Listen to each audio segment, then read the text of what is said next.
My parents called an emergency family meeting 3 days before my wedding. My mother sat at the head of the mahogany table and said, "We need to discuss your trust fund, because it is time you shared it fairly with your brother." I sat there and said absolutely nothing. Our family accountant nervously pulled up every bank statement on his laptop. Every single balance read zero.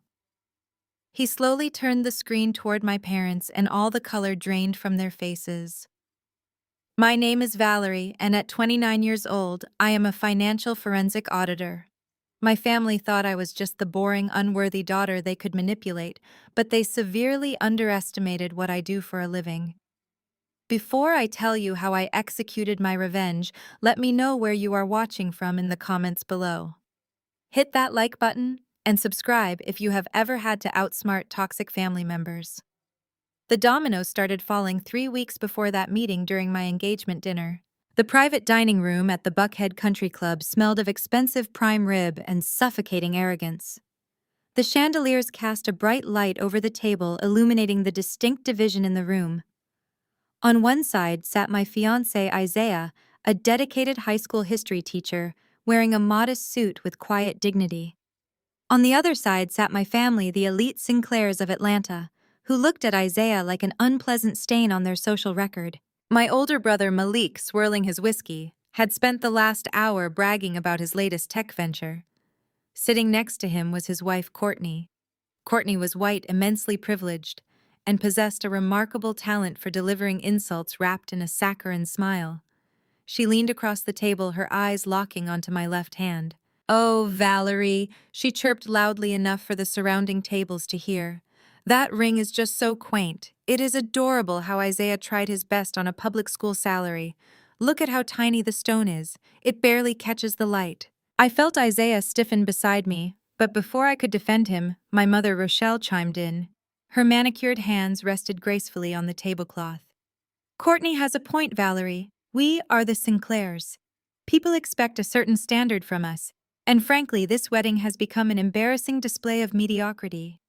We let you play auditor and pretend to have a little career, but you are still representing this family." I placed my silver fork down, maintaining my absolute composure. "I am not playing anything, Mother. I am a financial forensic auditor, and my career pays for my own life, which is more than Malik can say about his endless string of failed startups."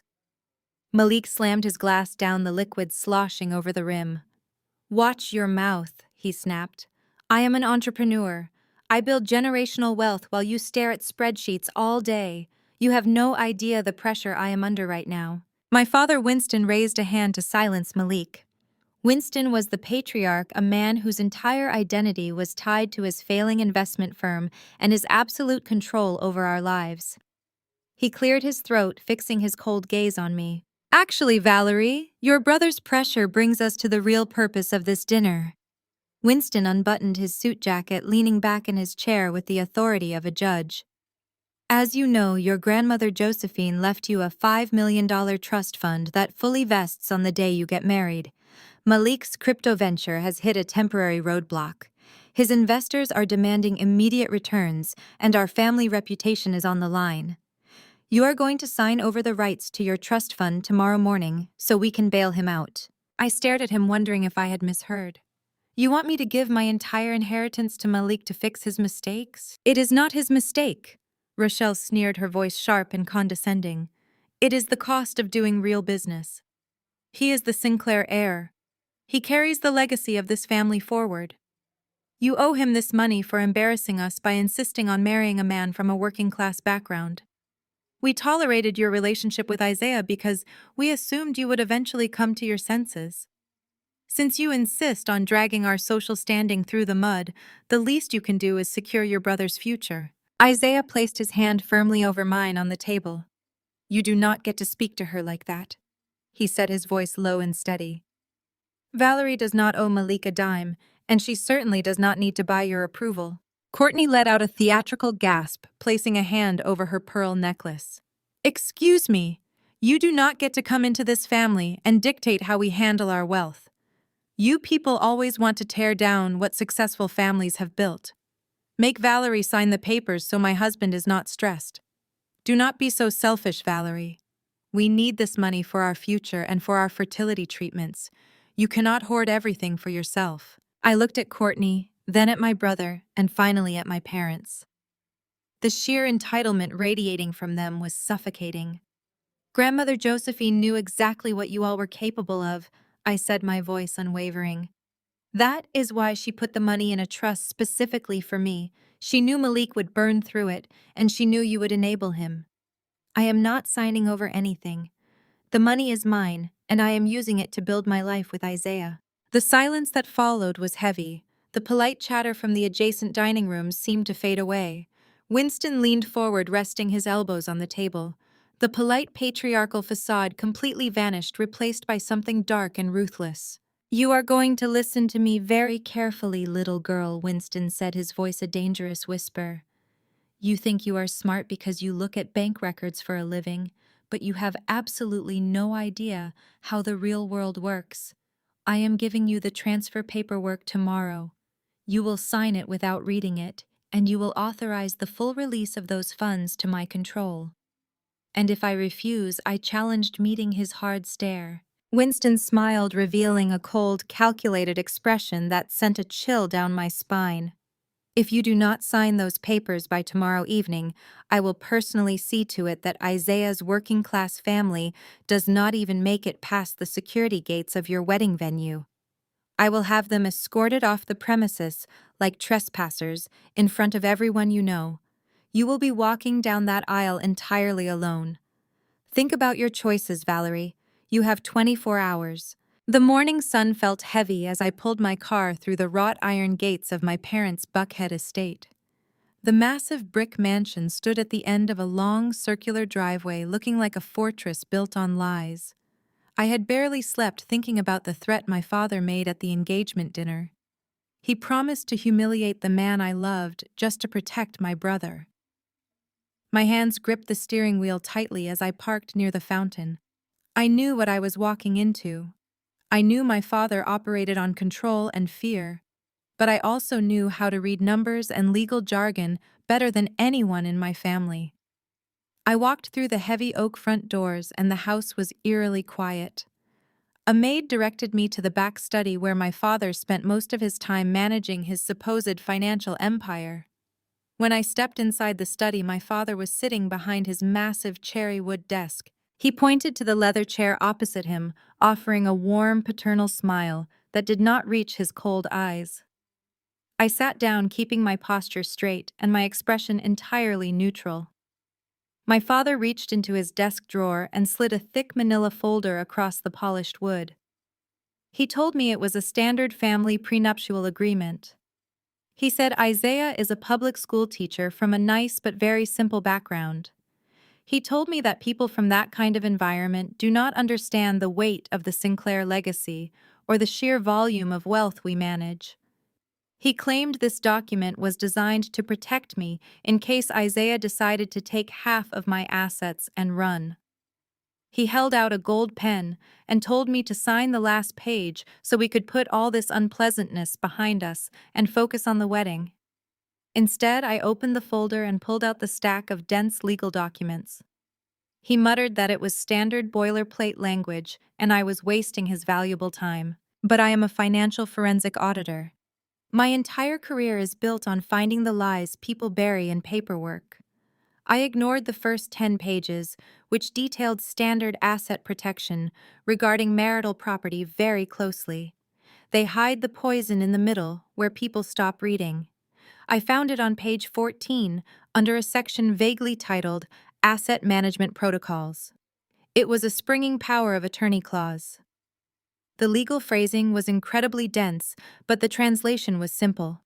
By signing this document, I would legally declare that I lack the financial expertise to manage grandmother Josephine's trust. The clause granted my father immediate and irrevocable control over the $5 million the exact second I signed my marriage license. He was legally robbing me blind. I placed the document on the desk and looked my father directly in the eye. I told him this is not a prenuptial agreement. I told him this is a power of attorney cleverly disguised as marital protection. I asked him if he really thought I would hand over my entire inheritance just because he put it in a fancy folder. The color drained from his cheeks, replaced by a hard, furious red. He stood up, placing both hands flat on the desk. He told me I was being an ungrateful child and that the money belonged to the Sinclair family, not to me. Before he could continue shouting, the heavy study doors burst open. My older brother Malik stormed into the room. He was sweating through his expensive designer shirt, and his eyes were wild with panic. He completely ignored me and rushed straight to our father, demanding to know if the funds had been released yet right now. Malik said his investors were threatening to go to the authorities if he did not wire them $2 million by the end of the week. My father tried to calm him down, but Malik spun around and glared at me. He saw the unsigned papers sitting on the desk, and his panic quickly turned into vicious anger. He stepped toward me, closing the distance until he was towering over my chair. He yelled at me, asking what my problem was. He called me a selfish, boring dropout who never contributed anything to our elite social circle. He screamed that I was ruining his life over a few $1 million that I did not even deserve. He told me I was a disgrace to our family name for choosing to marry a broke history teacher instead of someone with real status. He demanded I pick up the pen and sign the document immediately, or I would regret it for the rest of my life. I looked at my brother, who was shaking with desperation, and then at my father, who was watching me with silent, threatening eyes. I told Malik he should have learned how to code before trying to launch a tech company. I picked up my purse, turned my back on both of them, and walked out of the study without signing a single page. I could hear Malik screaming and throwing something against the wall as the heavy doors closed behind me. I walked briskly out of the mansion and got into my car, locking the doors immediately. I knew my father would not just accept my refusal. He was too desperate and too accustomed to getting exactly what he wanted. I pulled my laptop out of my bag and connected it to my phone hotspot. Years ago, when my father forced me to do some minor auditing for his firm, I had installed a hidden backdoor access to the family's shared cloud server. I logged into the system, bypassing the outdated security protocols his IT team used. My stomach dropped as I opened the most recent file. It was a pending bank request sent directly to the trust administrators. My father had submitted an emergency asset freeze under my name. Attached to the request were documents containing my perfectly forged signature. The system status blinked quietly in the corner of my screen. It warned me that the account freeze would take effect in exactly 48 hours. He was not waiting for me to sign his trap. I barely remember the drive back to my apartment. The adrenaline pumping through my veins made my hands shake against the steering wheel. My father was not just trying to manipulate me. He was actively trying to steal my future. I ran up the stairs to my apartment and immediately pulled out my work laptops. As a financial forensic auditor, I track missing millions for a living. I expose corrupt corporate officers and unravel complex embezzlement schemes. Winston Sinclair thought he could hide his financial crimes from his own daughter. He was about to learn exactly why my firm charges $1,000 an hour for my time. I set up my dual monitors and connected to my private encrypted server. I used the backdoor access I had established earlier to tunnel deep into the Sinclair investment firm mainframe. I started pulling every financial record from the past 5 years: balance sheets, tax returns, wire transfer logs, and offshore account statements. At first glance, the books looked pristine. They showed a healthy investment firm with solid quarterly returns. But numbers never lie. Only the people entering them do. I began tracing the routing numbers from Malik and his supposed tech startup. The money was not going into research or development. It was being routed through a series of shell companies in Delaware and then funneled directly into offshore accounts in the Cayman Islands. I dug deeper and cross-referenced the offshore account numbers with my father and his private banking records. A terrifying picture began to form on my glowing screens. Winston was not just bailing out Malik. Malik was essentially a money laundering front for my father. I pulled up the firm and its true asset ledgers, bypassing the dummy files they showed their wealthy clients. My heart pounded as I reconciled the actual liquid assets against their outstanding liabilities. The numbers plunged deep into the red. Sinclair Investment Firm was not just struggling, it had been completely bankrupt for 2 years. They were running a sophisticated shell game, using new investor money to pay off old massive debts. My father and brother were not elite businessmen. They were frauds holding on to a sinking ship, and my $5 million trust fund was the only life raft they had left. A soft knock at my front door pulled me out of my intense trance. I checked the peephole and opened it to find Isaiah standing there with 2 boxes of Thai takeout. He took one look at my pale face and the glowing monitors behind me and immediately knew something was wrong. He set the food on the kitchen counter and wrapped his strong arms around me. I leaned into his chest, letting his calm, steady presence ground me. I told him everything. I explained the power of attorney trap. My father had set the forged bank documents and the horrifying reality that my family was entirely bankrupt. Isaiah did not panic. He just held me tighter and told me we would fight this together. Before we could even open the takeout boxes, the doorbell rang again. It was sharp and very insistent. I glanced at the security monitor and frowned. Courtney was standing in my hallway. She was wearing designer activewear and clutching a tissue. I opened the door cautiously. Courtney immediately launched into a theatrical display of heavy sobbing. She pushed her way into my apartment uninvited and collapsed onto my sofa. She wailed that Malik was falling apart and that their marriage was crumbling under the stress. She looked at me with red-rimmed eyes and begged me to just sign the papers. She claimed Malik needed the money to save his business and that I was destroying our family by being so stubborn. Isaiah stepped out of the kitchen and handed me a glass of cold water. Courtney stopped crying the second she saw him. Her fake tears dried up instantly, and her expression twisted into a sneer of pure entitlement. She stood up and crossed her arms. She looked Isaiah up and down with obvious deep disgust. "You know," she said, her voice dripping with venom, "this is all your fault.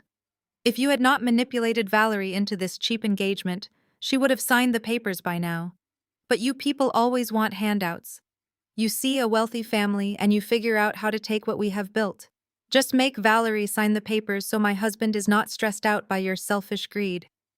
I opened my mouth to throw her out, but Isaiah beat me to it. He stepped between us and looked down at Courtney with absolute unshakable class.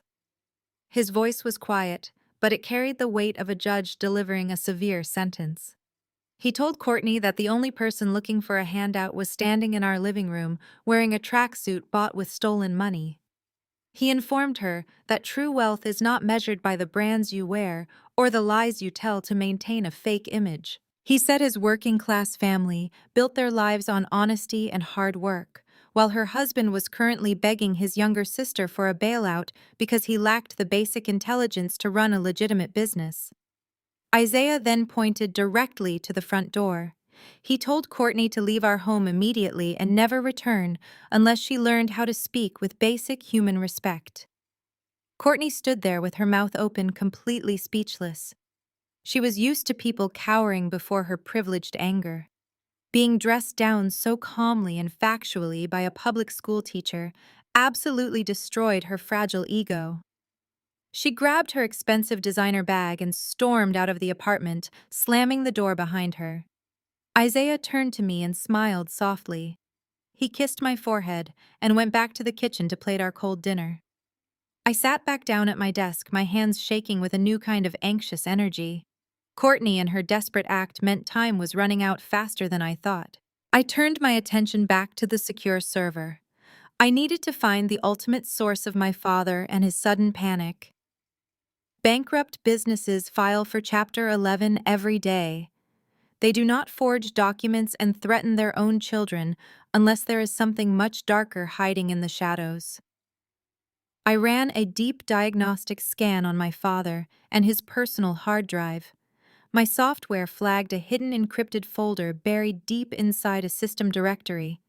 It was labeled simply as a random string of numbers. I recognized the encryption protocol. It was archaic, but highly effective. I spent the next 2 hours running a brute force decryption program. Isaiah sat beside me quietly eating his noodles and watching the green code scroll across the dark screen. Finally, the loading progress bar hit 100%. The secure folder unlocked. I opened the master ledger inside. It was a single massive spreadsheet containing transactions that had never touched a legitimate banking institution. My eyes scanned the endless rows and stopped on a massive deposit made exactly 6 months ago. Winston had taken a $3 million loan. I traced the origin of the funds and my blood ran cold. The money did not come from a commercial bank or a private equity firm. It came from an underground lending syndicate based out of Miami. They were notorious for using extreme brutal violence to collect their unpaid debts. My father had borrowed millions from ruthless criminals to keep his fake empire afloat. But that was not the worst part. I scrolled to the right to view the specific loan terms. The syndicate required physical collateral for a sum that large. I read the asset description listed on the final column and felt the air leave my lungs. Winston had not used his house or his cars as collateral. He had legally pledged my unreleased $5 million trust fund. The air of the underground parking garage beneath the Sinclair firm smelled of motor oil. I stood in the heavy shadows waiting for my target. It was nearly midnight, and the garage was deserted except for one gray sedan. I knew Mr. Harrison would be working late. My father overworked his accountant, forcing him to untangle messy financial webs during the day. The elevator doors slid open. Arthur Harrison stepped out exhausted. His shoulders slumped under his cheap suit jacket and he clutched a worn briefcase. I stepped out just as he reached for his car door. He jumped, dropping his keys, and gasped in shock. "Valerie," he said, pressing a hand against his chest. "You gave me a heart attack. What are you doing down here?" I did not apologize at all. I stepped into the light and looked at him with cold precision. I told him we needed to have a serious conversation about my father and the trust fund. Harrison looked away, shifting his eyes toward the exit. He picked up his keys and muttered that he had no idea what I was talking about. He claimed my trust was a private family matter, and he was simply the accountant. He told me to go home and speak with Winston tomorrow. He tried to open his car door, but I pushed it shut. I reached into my tote bag and pulled out printed financial ledgers. I dropped the heavy papers directly onto the hood of his sedan. The loud slap of the paper hitting the metal echoed loudly. I told him I spent the night tracing my father and his offshore accounts. I watched the blood drain from his face as I recited the exact routing numbers for the dummy corporations in Delaware. I detailed how the money was washed through the Cayman Islands before disappearing into the firm ledgers. Harrison started shaking. He opened his mouth to deny it, but I cut him off. I told him I knew the firm had been bankrupt for 2 years. I told him I knew Winston took a $3 million loan from a violent underground syndicate in Miami. His knees buckled at the mention of the syndicate. He leaned against his car, breathing in short, shallow gasps. He whispered that Winston was a dangerous man, and I had no idea what I had uncovered. He begged me to walk away before I got hurt. I shook my head and pointed to the papers. I told him he was the one who needed to worry because Winston had no intention of taking the fall. I pulled out the most important document. It was the signature authorization page for the fraudulent tax returns and the syndicate loan collateral. I held it up to his face. I asked him whose signature was listed on the guarantor lines for every single illegal transaction. Harrison stared at the paper. His eyes went wide with absolute terror. It was his own signature. I explained that my father had systematically forged his name on every illegal document over the past 2 years. Winston had structured the entire paper trail so that when the IRS kicked down the doors, Arthur Harrison would be the sole architect of the massive fraud. I told him Winston was setting him up to go to federal prison, while Winston claimed he was an innocent victim of a rogue accountant. Harrison collapsed, sliding down the side of his car until he was sitting on the concrete floor. He buried his face in his hands and started sobbing. He cried that he only suspected Winston was hiding debts, but he never knew about the violent syndicate or the forged tax documents. He looked up with tears streaming down his face and begged me not to go to the police yet. He said he would lose his entire life over a crime he did not commit. I knelt down on the concrete in front of him. I told him I would protect him only if he told me everything about my trust fund right now. Harrison wiped his eyes with the sleeve of his suit. He took a deep, trembling breath and finally surrendered. He told me that my grandmother Josephine was much smarter than anyone realized. Before she died, she saw the dark path Winston was taking the firm down. She knew Winston was corrupt and would try to steal my inheritance to cover his massive failures. Harrison admitted that he had been Josephine and her secret confidant during her final months. He revealed that she had intentionally hidden a secret clause deep within the original trust documents just to protect me. She called it the poison pill, he whispered, looking around the empty garage as if Winston might appear from the deep shadows. He explained that the trust was not as ironclad for my father as he believed. The poison pill clause stated that if I could compile irrefutable proof of financial abuse before my 30th birthday or my wedding day, I could trigger an emergency override. I asked him what the override actually did. He explained that it would instantly strip Winston of his executorship and grant me the unilateral power to transfer the entire $5 million into a private, irrevocable, limited liability company under my sole control. The money would be locked away forever untouchable by Winston Malik or their violent creditors. I stood up feeling a massive surge of adrenaline. I told him I had the proof right here in my hands and we needed to trigger the poison pill clause tonight. But Harrison shook his head, looking even more terrified than before. He scrambled to his feet and grabbed my arm. He warned me that triggering the clause required a complex verification process through the main bank branch and that we were out of time.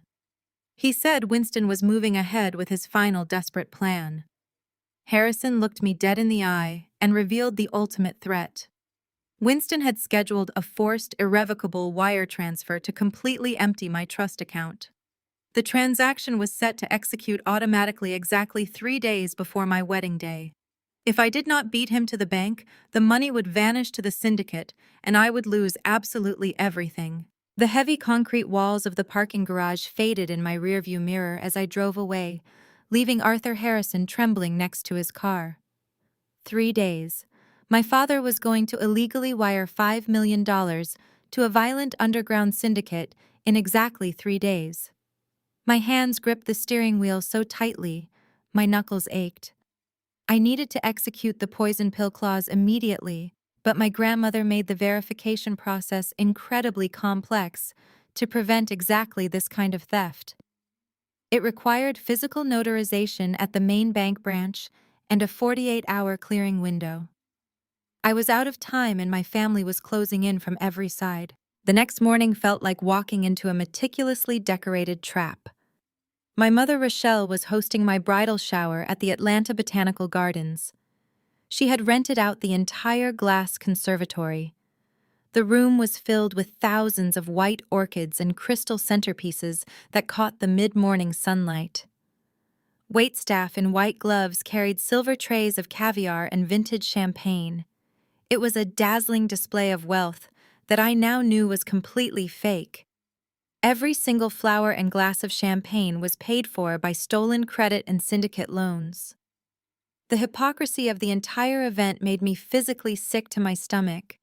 My family was putting on a flawless show for their elite friends while secretly drowning in massive illegal debts that they intended to pay off using my stolen future. I walked into the conservatory wearing a simple white silk dress I had commissioned from a local independent designer. It was elegant and understated, completely reflecting who I was. It was also the exact dress my mother absolutely hated because it did not carry a $20,000 designer price tag. She had spent weeks demanding I wear something imported from Paris to prove our status to the other women. As I scanned the room filled with Atlanta high society women wearing strained smiles and massive diamonds, I realized someone was missing. I walked past the towering floral arrangements and pulled my mother aside. I asked her where Isaiah and his mother were. I had given her the address and asked to make sure a car was sent for her since she did not drive. Rochelle took a slow sip of her champagne. She did not even look at me when she spoke. She simply said there was a minor mix-up with the invitations and that it was probably for the best anyway. She said a woman who works night shifts at a grocery store would only feel deeply uncomfortable surrounded by people of our caliber. She told me she was doing my future mother-in-law a favor by sparing her the embarrassment of not knowing which fork to use for the appetizer. A hot wave of fury crashed over me. My mother had deliberately excluded the woman who raised the man I loved just to maintain her toxic illusion of superiority. I told my mother she was a snob and that her entire life was a pathetic lie. I told her that the working-class people she looked down upon were the only honest people left in our lives. Rochelle narrowed her eyes and her polite society smile completely vanished. She told me to lower my voice and remember my place. She said I was embarrassing the Sinclair name by wearing a cheap homemade rag to a high society event. She claimed everyone in the room was whispering about how poor I looked and that I was intentionally trying to humiliate the family. She said my stubbornness was ruining her perfect afternoon and she was sick of playing nice. She signaled to one of the waiters holding a tray of red wine. She took a full glass by the stem. She stepped closer to me under the guise of fixing a stray piece of hair on my shoulder. I saw the calculated look in her eyes a second too late. She tilted her wrist and brought the crystal glass down hard against my shoulder. The dark red liquid cascaded over the pure white silk of my custom dress. It splashed down my chest and pooled at the hem, ruining the delicate fabric instantly. The entire room went dead silent. The wealthy women stopped their gossiping and turned to stare at the massive crimson stain spreading across my chest. "Oh my goodness, Valerie!" My mother gasped loudly, making sure every single guest heard her fake panic. "I am so incredibly sorry." My hand just slipped. It was a complete accident. "Look at your dress. It is completely ruined." She grabbed my arm with a grip so tight her manicured nails dug into my skin. She told the guests to excuse us while we went to clean up the terrible mess. She dragged me out of the conservatory and pulled me down the marble hallway, shoving me into the luxurious private bathroom. The heavy wooden door clicked shut behind us, cutting off the classical music from the party. The moment we were alone, the fake panic vanished from her face. She stood in front of the bathroom mirror, looking perfectly composed while red wine dripped from my ruined dress onto the marble floor. She opened her designer handbag and pulled out a stack of folded papers. It was the exact same power of attorney document Winston had tried to force me to sign in his study. She tossed the papers onto the granite counter next to the sink. She looked at my stained dress and smiled a cold, cruel smile.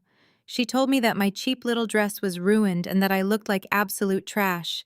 She said I would be a laughingstock walking down the aisle in 3 days looking like a beggar. She reminded me that society judges women by their appearance, and right now I looked like a complete disaster. She pointed to the documents on the counter. She told me the solution to all my problems was sitting right there. She said if I picked up a pen and signed the trust over to my father right now, she would personally take me to the most exclusive bridal boutique in Atlanta this afternoon. She promised to buy me a $20,000 gown that would make everyone forget this little accident. She told me to stop being selfish and bail out my brother so we could go back to being a perfect family. She gave me an ultimatum. Sign the papers and get the dress, or refuse and walk down the aisle looking like a joke while my fiancé loses his job and his family suffers. I looked at the papers and then at the dark red wine soaking through my clothes. I let my shoulders slump forward. I forced my breathing to become shallow and ragged. I squeezed my eyes shut and pushed a few tears down my cheeks, playing the part of the broken, defeated daughter she always wanted me to be. I sobbed quietly, telling her that she won, and that I could not take the pressure anymore. I told her I just wanted a beautiful wedding, and I would do whatever she and my father wanted. Rochelle smiled triumphantly. She patted my cheek and told me I was finally acting like a real Sinclair. She told me to use the pen in my purse because she did not bring one. I reached into my bag with shaking hands. My fingers bypassed my standard black ink pens and wrapped around a specific silver pen I kept for very special occasions in my line of work. I pulled it out and leaned over the granite counter. I signed my full name on every single line she pointed to. I initialed the margins and dated the final page. I made sure to press firmly so the signature looked desperate and genuine. I handed the heavy stack of documents back to her. She snatched them from my hands, her eyes gleaming with absolute victory. She carefully placed the power of attorney back into her designer bag and told me to clean myself up because we had a dress to buy. She told me to meet her in the lobby in 5 minutes. She turned and walked out of the bathroom, leaving me alone with my ruined dress. The heavy wooden door clicked shut. I stood in the quiet bathroom listening to the faint sound of her heels fading down the marble hallway. I stopped crying instantly. I stood up straight and wiped the fake tears from my face. I looked at myself in the mirror and then pulled the silver pen back out of my purse. I clicked the top and watched the blue ink bead at the tip. I smiled at my reflection. As a forensic auditor, I deal with document security and fraudulent records every single day. My mother thought she had just secured $5 million to save her bankrupt family from violent loan sharks. She was completely unaware that the special pen I just used was filled with disappearing friction ink. In exactly 2 hours, every single signature and initial I just placed on those legally binding documents would evaporate into thin air, leaving the pages completely blank and utterly useless. The timer was ticking, and my parents were going to be in for a terrible surprise when they finally took those empty pages to the bank. I drove back to my apartment with my ruined dress still clinging to my skin, feeling a profound sense of clarity. The trap was set, but I knew my family would not simply wait quietly for the bank transfer to clear. They were arrogant and entirely accustomed to spending money before it even hit their accounts. I changed into clean clothes and sat down at my computer desk. My phone buzzed on the kitchen counter. It was a notification from social media. Courtney had just posted a live video to her followers. I clicked on the notification and watched my sister-in-law spinning around a luxury marina in Miami. She was holding a glass of champagne and wearing designer sunglasses that cost more than my monthly rent. She squealed into the camera, boasting to her thousands of followers that her amazing husband Malik was buying her a brand new 70-foot yacht next week. She panned the camera to show a massive, sleek white boat bobbing in the turquoise water. She bragged that they were finally upgrading their lifestyle and that the paperwork was being finalized in just a few days. My stomach tightened with disgust. The timing was exactly 3 days before my wedding. Malik and Courtney were already spending my $5 million trust fund. They were so confident in my father and his power of attorney document that they were signing purchase agreements for luxury yachts. They truly believed they had successfully robbed me blind to fund their fake wealthy lifestyle. I knew I had to face them before the ink faded and the bank rejected their fraudulent wire transfer. I needed them to expose their true malicious nature in front of witnesses. Every Sunday, my parents hosted a lavish brunch at their Buckhead estate. It was a mandatory attendance event for the family and their elite inner circle. I grabbed my purse and drove straight back to the mansion I had left just hours ago. When I walked onto the sprawling back patio, the brunch was in full swing. Catered trays of seafood and expensive pastries lined the tables. Winston and Rochelle were holding court with local politicians and banking executives. Malik and Courtney were sitting at a prime table near the pool, accepting congratulations on their upcoming yacht purchase. I walked directly over to their table, ignoring the curious stares from the other wealthy guests. I stood over Malik and Courtney, looking down at their smug faces. I did not raise my voice, but I spoke clearly enough for the neighboring tables to hear. I asked Malik how he planned to pay for a multi-million-dollar yacht when his tech company was completely bankrupt. Malik dropped his fork. The color drained from his face and he looked around nervously to see who was listening. Courtney immediately jumped to his defense. She stood up and glared at me with pure hatred. She told me I was just jealous because my broke fiancé could never afford to give me the life I deserved. I looked at Courtney and told her the only reason she was getting a yacht was because her husband was trying to steal his younger sister and her inheritance. I told her that the money she was bragging about on the internet belonged to me, and that she was married to a pathetic fraud. The patio grew incredibly quiet. The sound of clinking silverware stopped. Courtney realized that people were watching her, and she instantly changed her entire demeanor. The vicious sneer vanished, and her eyes filled with well-rehearsed tears. She brought her hands to her face and began sobbing loudly. She turned to the guests looking like a terrified victim. She wailed that I was attacking her for absolutely no reason. She cried that she had welcomed me into the family, and I was just being an angry black woman trying to ruin her marriage out of pure spite. She sobbed that I was unhinged and dangerous, and that she felt completely unsafe around my aggressive energy. It was the most calculated racist manipulation I had ever witnessed. She was weaponizing her white tears to make me look like a threat, while completely ignoring the fact that she was actively helping to steal my entire future. My mother rushed over and wrapped her arms around Courtney, comforting her and shooting me a look of absolute disgust. Malik stood up, pushing his chair back so violently it scraped loudly against the stone patio. His face was flushed dark red with genuine rage.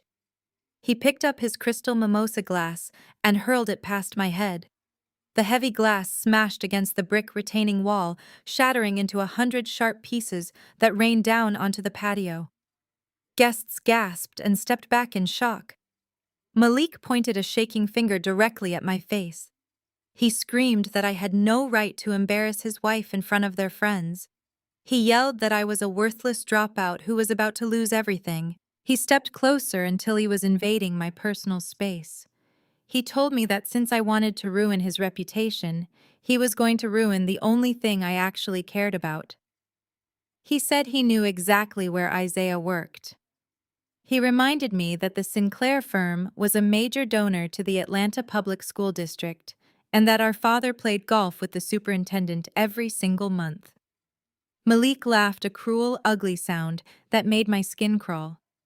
He told me that public school teachers were incredibly easy to replace, especially when powerful donors made a few strategic complaints about their character. He promised me that Isaiah would be unemployed and blacklisted from teaching in the entire state of Georgia by the end of the week. I stood perfectly still, refusing to show him even a single ounce of the fear spiking through my chest. I told Malik he would never get away with threatening an innocent man. But Malik just smiled. He pulled his sleek smartphone out of his expensive linen trousers. He unlocked the screen and tapped a few buttons. He held the phone up so I could clearly see the contact name on the screen. It was the superintendent of the school district. Malik hit the call button and put the phone on speaker for everyone to hear. The line rang twice before a deep professional voice answered, greeting Malik warmly and asking what he could do for the Sinclair family on such a beautiful Sunday morning. Malik looked me dead in the eye with a terrifying, victorious grin. He told the superintendent that he had an urgent matter to discuss regarding a history teacher named Isaiah, who was demonstrating some very concerning and aggressive behavior toward the Sinclair family. The superintendent immediately sounded alarmed and promised to look into the matter right away. Malik hung up the phone and slipped it back into his pocket. The threat was no longer just empty words thrown in anger. My brother had just put the career and the entire livelihood of the man I loved directly on the chopping block. I watched the smug satisfaction wash over Malik as he pocketed his phone, completely convinced he had just destroyed Isaiah's life. My mother and father looked incredibly proud of him. I did not scream or cry. I simply turned around and walked out of the estate, leaving them to their toxic celebration. The drive to Isaiah's apartment was a blur of calculated rage. When I walked through his front door and told him exactly what my family had just done, his reaction was not fear. It was a cold, quiet determination that reminded me exactly why I was marrying him. Isaiah did not just teach history, he served as the primary legal representative for the Regional Teachers Union. He knew employment law inside and out. Within an hour, we were sitting at his dining table, drafting a comprehensive harassment and tortious interference lawsuit directly against the Sinclair firm and Malik personally. Isaiah leveraged his union connections to immediately file the injunction, which automatically triggered a legal hold on any major corporate actions involving Malik's name. The blowback was instantaneous. The next morning, my phone lit up with a frantic text from Arthur Harrison, my grandmother's loyal estate executor. The system had flagged a massive security breach. Winston had been notified of the impending lawsuit and the legal freeze on Malik's assets. Cornered and furious, my father had decided to abandon the 48-hour clearing window entirely. He was leveraging his personal relationship with a corrupt executive at the bank to force a manual override and illegally drain my $5 million trust account immediately. I broke every speed limit driving to Arthur's downtown office. My hands were shaking as he pulled me inside and locked the heavy oak door behind us. The blinds were drawn, and his computer screens cast a pale blue glow across his tense face. He told me Winston's contact at the bank was already bypassing the security protocols. We had minutes, maybe seconds, to initiate the poison pill protocol my grandmother had designed for exactly this kind of catastrophic betrayal. The protocol required dual authentication. Arthur typed frantically on his keyboard while I pulled out the encrypted flash drive I always carried on my keychain. I plugged it into the terminal and watched a stark black command window pop up on the screen. My heart hammered against my ribs as the system demanded my alphanumeric override code. On the other side of the city, my father was sitting in his leather chair listening to the phone ring. We had tapped into the bank's internal alert system, so Arthur and I could see the exact moment Winston's bank manager initiated the confirmation call to authorize the illegal wire transfer. The indicator light flashed red on Arthur's screen. The call was connecting. Winston was about to verbally confirm the theft of my entire future. I slammed my fingers against the keyboard, typing the complex override code with desperate precision. I hit the enter key. At the exact millisecond the bank manager's call connected to my father's line. The terminal screen went completely blank. A small gray loading wheel appeared in the center, spinning endlessly in the dark. Arthur and I held our breath, staring at the monitor while the system decided who had won the race. Did the money transfer to my father, or did my grandmother's poison pill just lock the entire Sinclair empire out of the bank completely? The small gray loading wheel spun for what felt like an eternity before the screen suddenly flashed a brilliant solid green. Access denied. Unauthorized wire transfer blocked. I let out a breath I did not even know I was holding. The override code had worked. Winston was completely locked out of the system, and my $5 million trust was temporarily frozen under a security hold that only my specific biometrics could release. Arthur slumped back in his chair, wiping sweat from his forehead. My father had lost the race by mere seconds, but he did not know it yet. His corrupt bank manager would likely tell him there was a standard processing delay keeping Winston in the dark, just long enough for me to spring my final trap. The next evening was my rehearsal dinner at an exclusive country club overlooking the Chattahoochee River. The atmosphere was thick with tension and fake smiles. I walked into the grand banquet hall holding Isaiah's hand. He had spent the last 24 hours fighting off Malik's baseless harassment claims, with his union lawyers completely destroying Malik's attempt to get him fired. Malik sat at the head table looking furious and defeated, while Courtney aggressively drank her wine.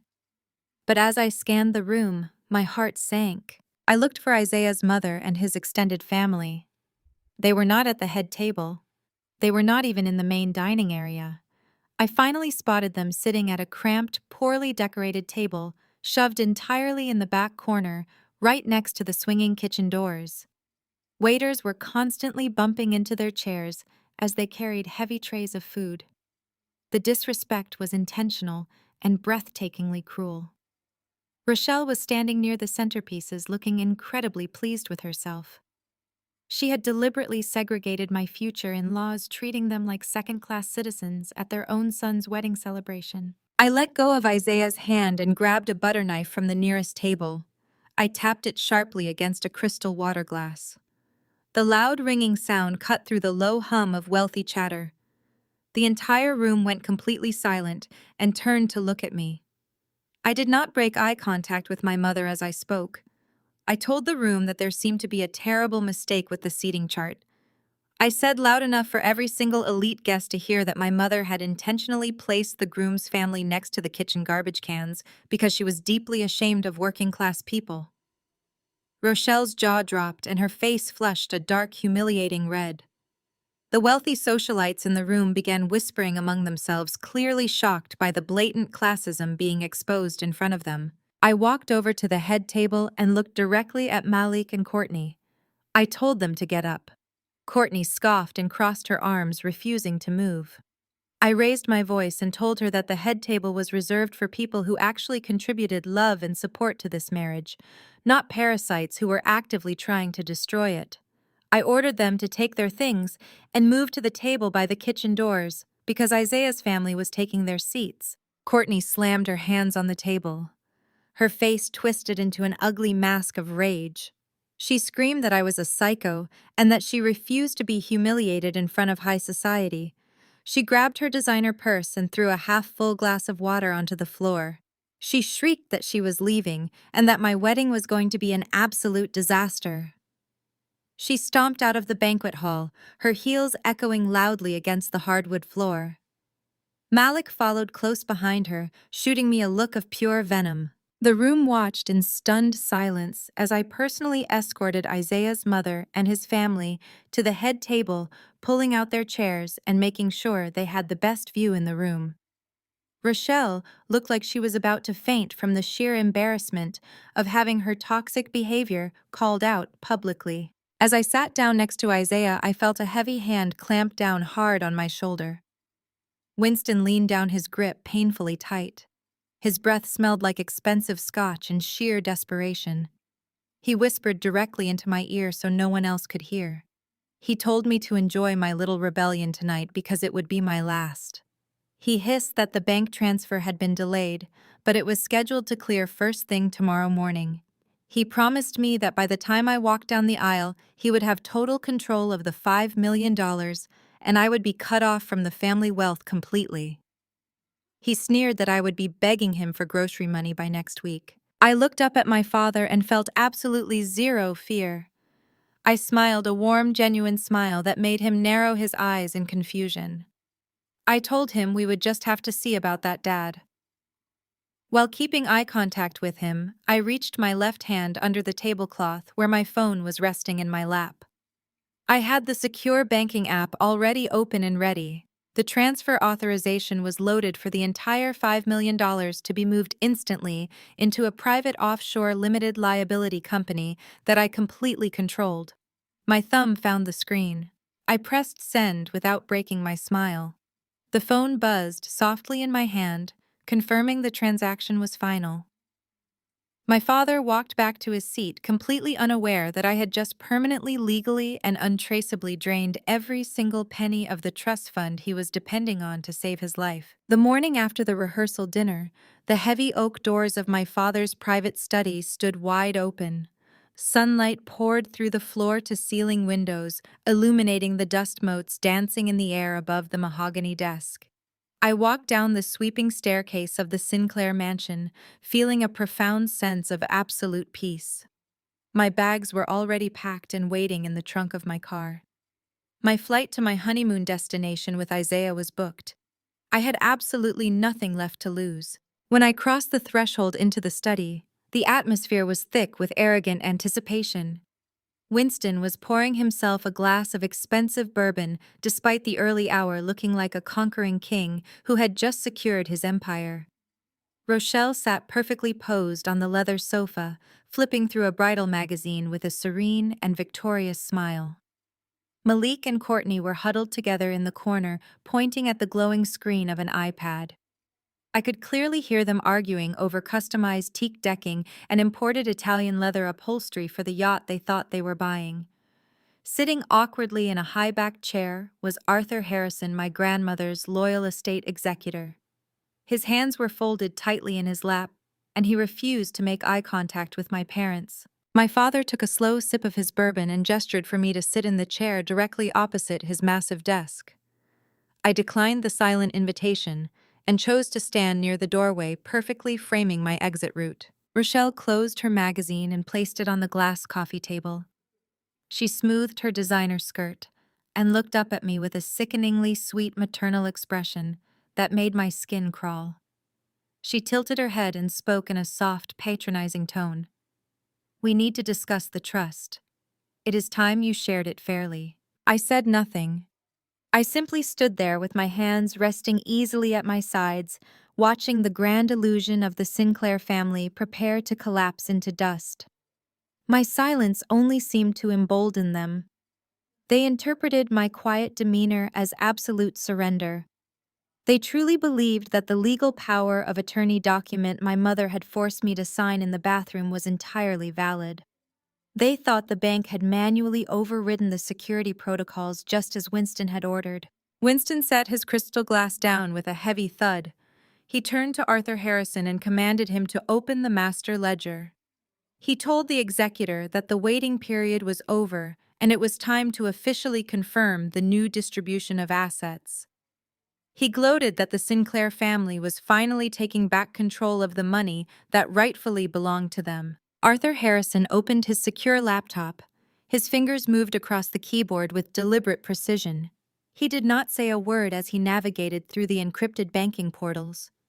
The tension in the room shifted from triumphant to impatient. Malik stopped looking at his iPad and stepped closer to the desk, demanding to know why it was taking so long. Courtney followed him, her eyes wide with greedy anticipation. Arthur pressed a final key and turned the laptop around so the screen faced my father and the rest of the room. The bright white background of the banking portal illuminated Winston's face.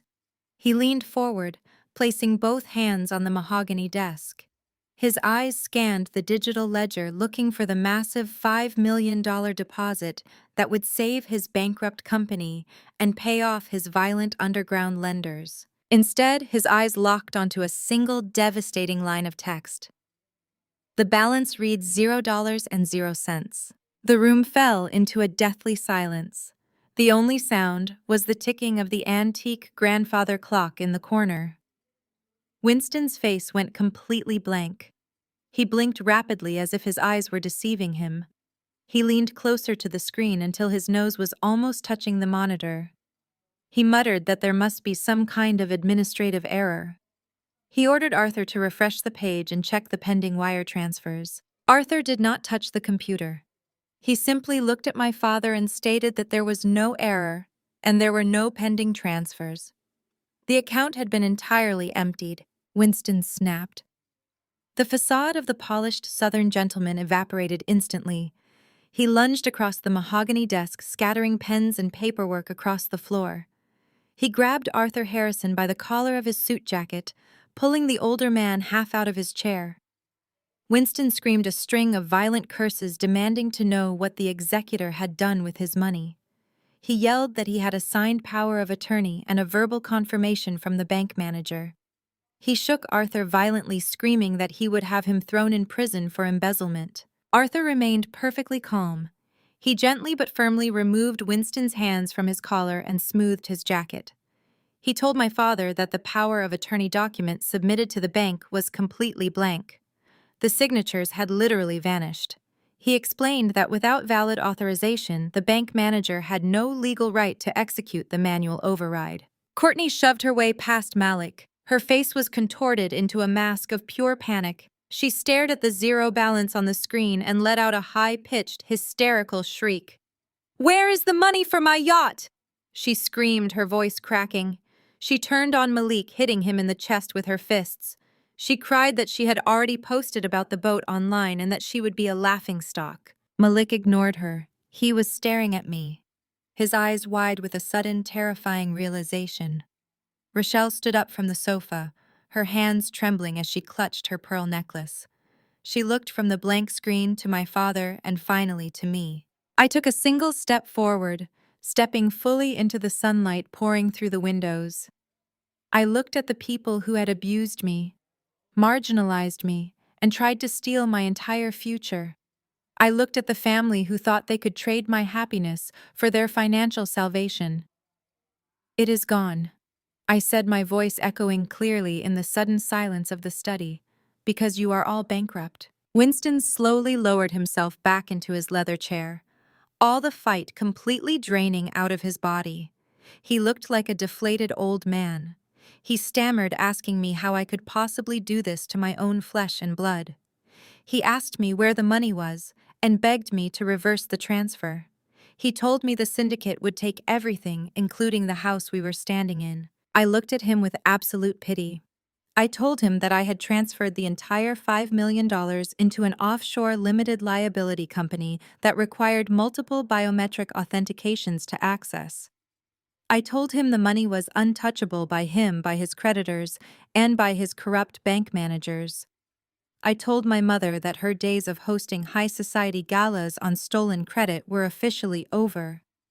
I told Malik that his fake tech empire was dead, and that his wife was about to discover exactly what it meant to be married to a man with negative net worth. I turned my back on their stunned, horrified faces. I walked out of the study and down the marble hallway of the Sinclair mansion for the very last time. I walked out the front door and got into my car where Isaiah was already waiting in the passenger seat. I put the car in drive and pulled out of the massive iron gates, leaving my toxic family behind, to drown in the absolute ruin they had built for themselves. I had barely taken 5 steps down the marble hallway when Malik's furious roar echoed behind me. I stopped and turned around just as he charged out of the study, his face twisted into an ugly snarl of complete desperation. The illusion of my graceful exit was shattered, but I did not care. I walked right back into that room to finish what they had started. Winston was still slumped in his leather chair, clutching his chest, while Rochelle sobbed uncontrollably on the sofa. Courtney was pacing the floor frantically, muttering about her ruined reputation. The reality of their complete financial annihilation had finally settled over the room like a heavy, suffocating blanket. I stood in the center of the study and completely dropped the obedient daughter facade I had worn for my entire life. I looked at my father and told him exactly how stupid he was to think he could outsmart me. I revealed that I had known about their malicious schemes for months. I watched Winston's face drain of all color as I detailed exactly how I had tracked every single one of his illegal corporate loans.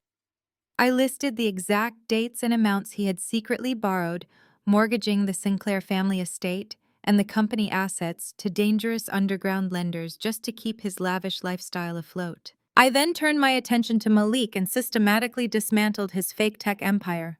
I explained step by step how I had accessed his hidden offshore accounts and traced his massive cryptocurrency fraud. I told the room how my brilliant older brother had lost millions of dollars in fake investments while desperately trying to cover his tracks and avoid federal prison. I looked at Courtney, who was staring at her husband in absolute horror. I exposed her pathetic secrets next, explaining exactly how I had tracked her stealing thousands of dollars from Rochelle's personal credit cards just to fund her designer wardrobe and pretend she belonged in our world. Finally, I looked back at my father to deliver the fatal blow. I explained the trick with the power of attorney document. I told him that the expensive pen my mother had shoved into my hand during her little bathroom ambush was filled with specialized thermal ink. I watched his eyes widen in pure agony as I explained that the ink was chemically designed to vanish completely after 48 hours. I told him that by the time his corrupt bank manager had attempted the manual override, the document was nothing but a worthless blank piece of paper. Malik completely lost whatever tiny shred of sanity he had left. He let out a guttural scream of pure rage and lunged directly across the room at me, his hands raised to grab my throat. But before he could even close the distance, the heavy oak doors of the study flew open with a deafening crash. Isaiah stood in the doorway looking like a cold, unyielding force of nature. He was flanked by 2 massive private security guards wearing dark tactical gear. Isaiah stepped immediately in front of me, shielding my body from my brother. The 2 guards moved with brutal efficiency, grabbing Malik by his shoulders and slamming him hard against the nearest bookshelf, pinning him completely in place. The entire room was paralyzed with absolute fear. No one dared to move or make a sound. I stepped out from behind Isaiah and walked calmly up to my father's mahogany desk. I reached into my leather bag and pulled out a thick, heavy manila file. I dropped it onto the polished wood right in front of Winston's, shaking hands, the loud thud echoing in the quiet room. I leaned down, resting my hands on the desk until we were at eye level. I told him that there was one final detail he needed to know. I said, by the way, Dad, that violent syndicate you borrowed $3 million from to float your failing company. I sent them your actual financial statements this morning. I told him they know you are completely bankrupt and that you have absolutely no way to pay them back. I smiled, watching the sheer terror wash over his pale face. I told him they are coming here to the estate to collect their money. And they are coming today. Winston scrambled back to his mahogany desk, his hands shaking so violently he knocked over a heavy crystal paperweight. It shattered against the floor, but he did not even flinch. He ripped open his laptop and his fingers pounded desperately against the keyboard. He was trying to log into his emergency offshore accounts in the Cayman Islands, the secret funds he kept hidden from the company ledgers and my mother. I watched the cursor blink on his screen as the access portal loaded. I calmly walked over and closed the laptop screen right on his trembling fingers. I told him not to bother checking those accounts because there was nothing left for him there either. I explained that earlier this morning I had compiled a neat little dossier containing every single routing number and hidden transaction associated with his offshore shell companies. I told him I had anonymously forwarded that exact dossier directly to the Criminal Investigation Division of the IRS. Winston choked on a ragged breath, clutching his chest as the reality of his total destruction finally crushed him. He was not just broke, he was going to federal prison. The absolute panic in the room was suffocating. Courtney had been standing near the sofa perfectly still as she listened to the magnitude of the ruin I had unleashed. She looked at Malik, who was still pinned against the bookshelf by Isaiah's security guards, weeping openly like a frightened child. Courtney did not rush to comfort her husband. Instead, her face twisted into a mask of pure survival instinct. She screamed at Malik that he was a pathetic, broke fraud and that she was absolutely not going down with a sinking ship. She yelled that she refused to spend the best years of her life visiting a bankrupt loser in a federal penitentiary. Without another word to the man she had just married, Courtney turned on her designer heels and sprinted out of the study and up the grand staircase. I knew exactly what she was doing. Courtney was a parasite, and parasites always strip the carcass bare before they flee. I signaled for the security guards to stay with Malik and Winston while I followed Courtney up the stairs. I did not rush. I simply walked down the plush-carpeted hallway toward the master suite. The door to my parents' bedroom was wide open. Courtney had not even bothered to go to her own guest room to pack her clothes. She had gone straight for the most valuable items in the house. I stood in the doorway holding my phone up with the camera actively recording. Courtney was frantically tearing through my mother's velvet-lined jewelry boxes. Her hands were full of Rochelle's priceless vintage diamond tennis necklaces and heavy emerald earrings. She was desperately stuffing hundreds of thousands of dollars worth of family heirlooms into her oversized Birkin bag. She was moving so frantically she did not even hear me enter the room. I cleared my throat loudly. Courtney spun around, dropping a diamond bracelet onto the floor. Her eyes darted from my face to the phone in my hand, recording her every move. The color completely drained from her face as she realized she was caught red-handed committing grand larceny. She opened her mouth to make an excuse, but I cut her off immediately. I kept my voice low and dangerously steady. I told her to put the bag down and step away from the vanity. I told her she had exactly 5 seconds to leave this house with absolutely nothing but the clothes on her back.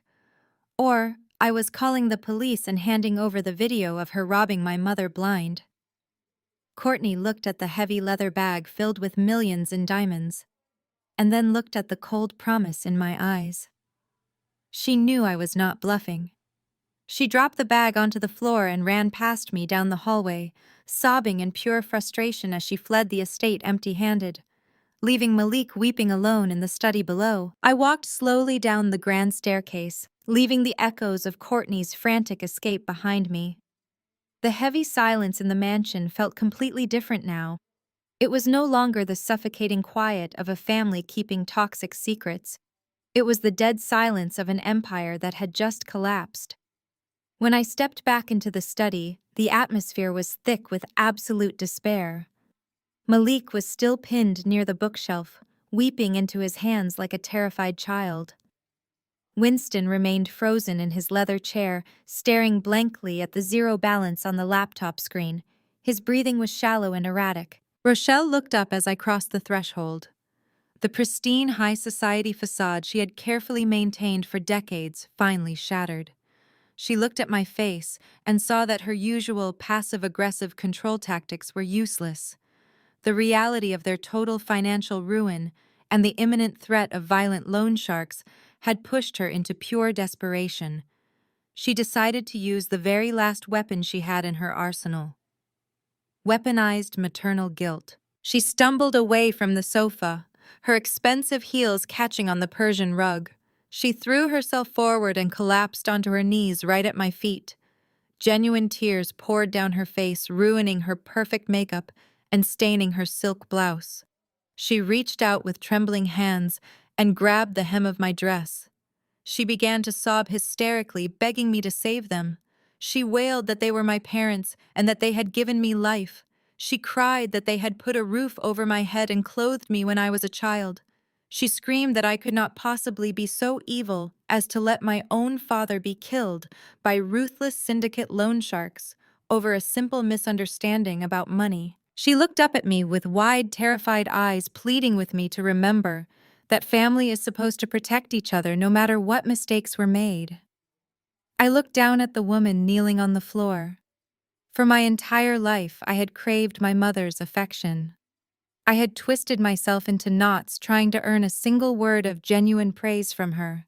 But looking at her now, I felt absolutely nothing but cold, sharp clarity. I slowly reached down and pulled the fabric of my dress out of her grasping fingers. I took a deliberate step back, forcing her to remain on her knees if she wanted to look at me. I did not yell or scream. I let 29 years of suppressed rage flow out of me in a voice so chillingly steady that it made her flinch. I told her to never dare speak to me about providing life or clothing. I told her that the only thing she ever clothed me in was absolute shame. I reminded her of every single family dinner where she purposely called me ugly and awkward just to make sure Courtney would feel superior. I recounted how she had systematically stripped away my self-esteem to feed her own vanity. I asked her how many times she had mocked my business degree while simultaneously pouring hundreds of thousands of dollars into Malik's fraudulent schemes. Rochelle gasped and tried to interrupt me, crying that she was only trying to make me stronger. I immediately cut her off. I told her she never wanted a strong daughter. She wanted a convenient scapegoat.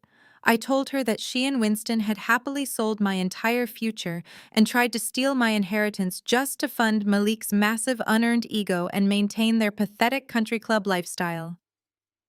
I explained that every time they humiliated me in front of their wealthy friends, they were just proving how morally bankrupt they truly were. I looked directly into her tear-filled eyes and told her that the love she claimed to have for me was nothing but a toxic transaction. I told her that their account was permanently overdrawn and I was closing it forever. Rochelle slumped forward, burying her face in her hands.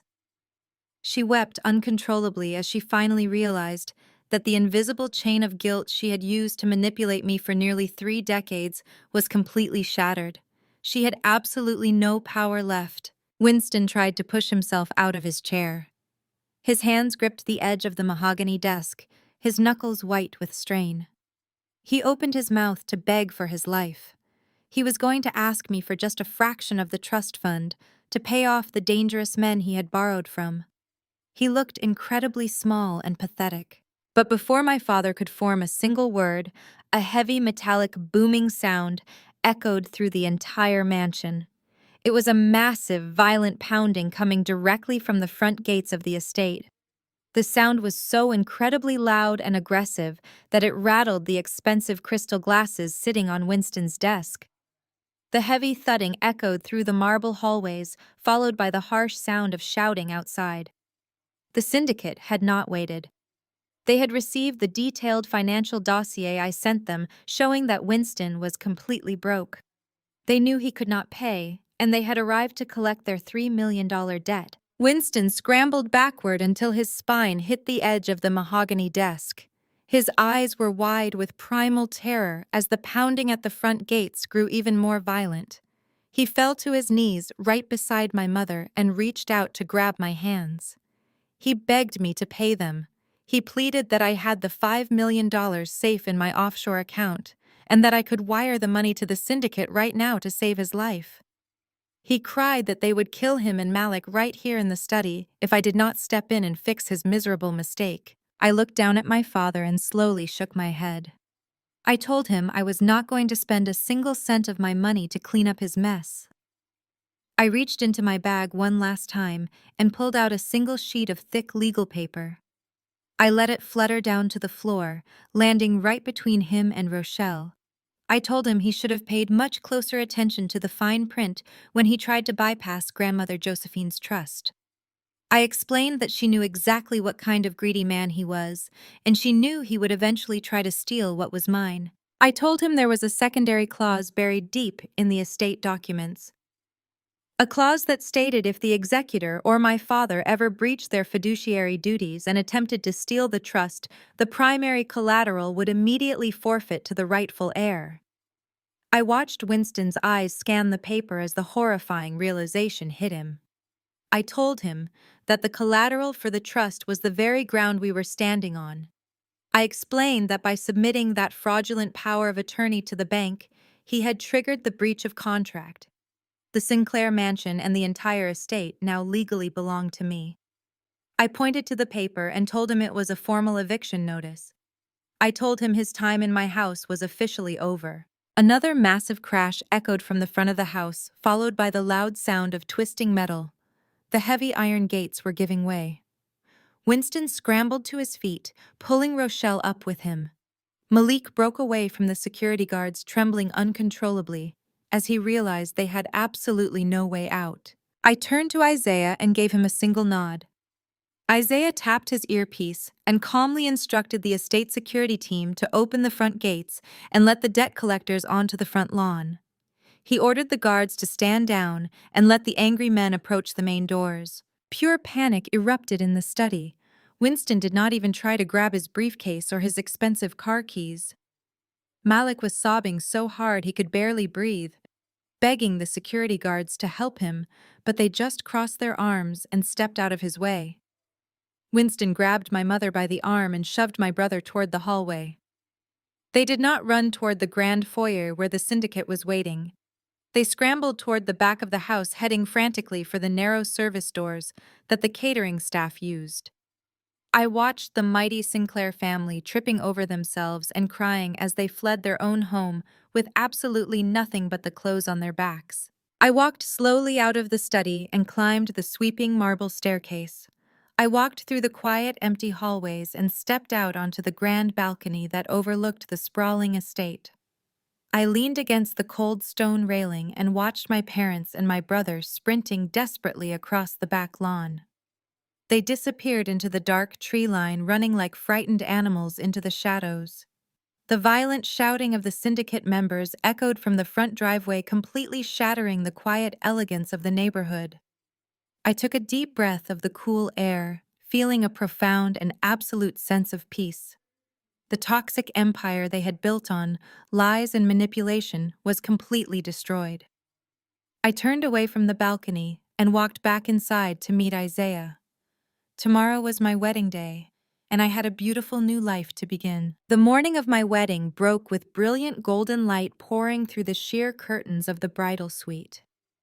There was no frantic screaming and no passive-aggressive remarks about my weight or my hair.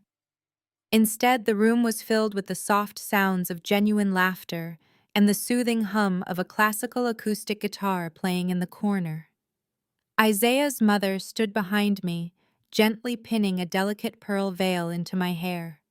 Her hands were incredibly warm and steady, a stark contrast to the sharp, critical tugs I had endured from Rochelle during my entire life.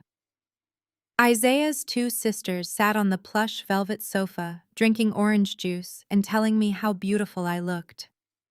There was absolutely no sneering sister-in-law trying to steal the spotlight. Courtney was gone. My mother was gone. The toxic cloud that had suffocated me for 29 years had finally evaporated.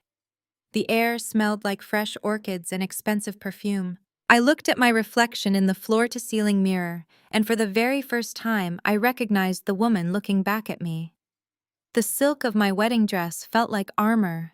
I felt completely safe and unconditionally loved, surrounded by people who actually wanted to see me happy. Miles away from the luxury of my bridal suite, the remnants of the Sinclair family were huddled in a damp, miserable room at a roadside motel. The air inside smelled of stale cigarette smoke and cheap bleach. A flickering neon sign outside cast a sickly red glow through the dirty window blinds. Winston paced the worn carpet, his expensive, tailored suit now wrinkled and stained from running through the woods the night before. Rochelle sat on the edge of a sagging mattress, staring blankly at a peeling patch of wallpaper. She kept rubbing her bare neck where her priceless vintage diamonds used to rest, before Courtney tried to steal them, and I forced her to leave them behind. Malik was curled in a plastic chair, biting his fingernails and shivering with the cold realization of his massive failure. His fake tech friends had completely abandoned him the moment the news of his bankruptcy hit the internet. They had escaped the violent syndicate by slipping through the service alleys and hiding in the back of a delivery truck, but they had absolutely nothing left. No credit cards, no offshore accounts, no pristine mansion to hide their moral decay. Winston stopped pacing and turned to face his ruined family. His eyes were wild and bloodshot, filled with a manic, dangerous energy. He refused to accept that a daughter he viewed as completely worthless had outsmarted him. He slammed his fist against the cheap laminate dresser, declaring that they were not going to let me walk away with their money and their dignity. He told Rochelle that I was about to marry into a prominent, wealthy family and that my new in-laws cared deeply about their flawless public reputation. Winston smiled an ugly, desperate smile. He plotted to drive directly to the wedding venue and stage a massive, hysterical public scene right in the middle of the ceremony. He told Malik that they would walk right down the aisle, scream and thrash and humiliate me in front of hundreds of high society guests, unless I immediately wired them the $5 million. They truly believed I would pay any price just to avoid a public scandal. They thought my boundaries were a bluff, and that public pressure would force me back into submission. They convinced themselves that if they made enough noise, I would just hand over my entire offshore account to make them go away. The three of them piled into a rusted taxicab reeking of desperation and entitlement. They directed the driver to the botanical gardens where the extravagant outdoor ceremony was scheduled to begin. They spent the entire ride rehearsing their performance, preparing the exact words they would use to guilt and shame me into handing over my funds. Winston told Rochelle to cry as loudly as she could, while Malik was instructed to yell about elder abuse and stolen inheritance.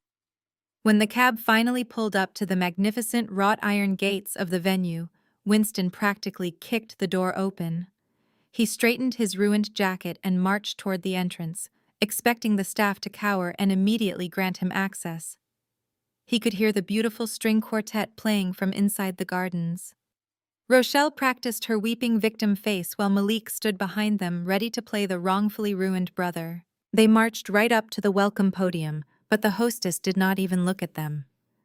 Instead, a massive wall of heavily armed private security guards stepped forward, completely blocking the entrance.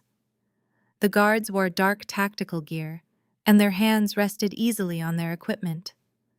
Winston puffed out his chest and demanded to be let inside, screaming that he was the father of the bride and that he had a right to be there. The lead security officer calmly pulled out an iPad and scrolled through the digital guest list. He looked Winston dead in the eye and stated that their names were not on the list. Winston began to yell violent threats and tried to push past the podium, but the lead guard simply raised a hand and tapped his radio. Instantly, 10 more armed officers filed out from behind the thick floral hedgerows, forming an impenetrable human barricade around the entire venue. The Sinclair family stood completely paralyzed outside the gates, realizing the venue had been locked down with absolute military precision and their plan was dead on arrival. Winston could not accept that his grand plan to crash my wedding was thwarted by a few men in tactical gear. He grabbed the thick iron bars of the massive security gate and began shaking them with all his remaining strength. He screamed at the top of his lungs, demanding that the guards step aside immediately. He bellowed that he was Winston Sinclair, the father of the bride, and that he had a divine right to walk his daughter down the aisle. His voice was raw and frantic, completely lacking the refined polish he had spent decades carefully cultivating. Rochelle joined in, clawing at the metal bars, her expensive manicured nails breaking against the iron as she wailed loudly about family loyalty. Behind them, a steady stream of luxury vehicles began to pull up to the botanical gardens. High society guests from Atlanta and beyond stepped out of their chauffeured town cars dressed in exquisite gowns and tailored suits. They stopped dead in their tracks, staring in absolute shock at the spectacle unfolding at the entrance. The elite Sinclair family, once the absolute pinnacle of Southern high society, was now clinging to the venue gates, acting like manic beggars. Whispers rippled through the large crowd of wealthy attendees. They watched as Malik threw a pathetic tantrum, kicking the stone pillars and pulling at his hair, while his father threatened to sue the private security company for millions of dollars that he secretly no longer possessed.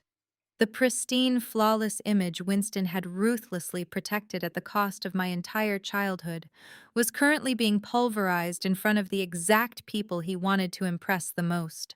I saw bank executives he used to golf with, and local politicians he used to bribe, watching him with expressions of pure disgust and morbid curiosity. None of his former friends stepped forward to help him.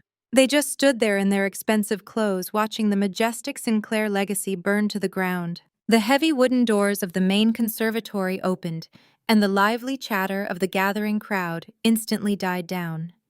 I stepped out into the warm afternoon air, wearing my immaculate silk wedding dress. The long train glided effortlessly over the cobblestone pathway as I walked slowly toward the front gates. I did not rush, and I did not look angry. I walked with the calm, absolute authority of a woman who finally held all the cards. Isaiah walked quietly a few steps behind me, his presence a steady, comforting anchor. The guests parted like the Red Sea, allowing me to pass through the manicured gardens. When I finally reached the iron gates, the sheer contrast between us was breathtaking. I stood on the inside, pristine and glowing, surrounded by a fortress of protection and a family that actually loved me. They stood on the outside, sweating, disheveled, and completely locked out of the world they once ruled. Rochelle pressed her tear-stained face against the cold metal bars, leaving smudges of ruined makeup on the iron. She looked at my beautiful dress and let out a guttural scream, demanding that I let them in. She shrieked that they were my blood and that family was supposed to protect each other no matter how many terrible mistakes were made. She cried that they just needed a tiny fraction of my trust fund to save their lives from the syndicate, and that I could not possibly abandon my own flesh and blood on my wedding day.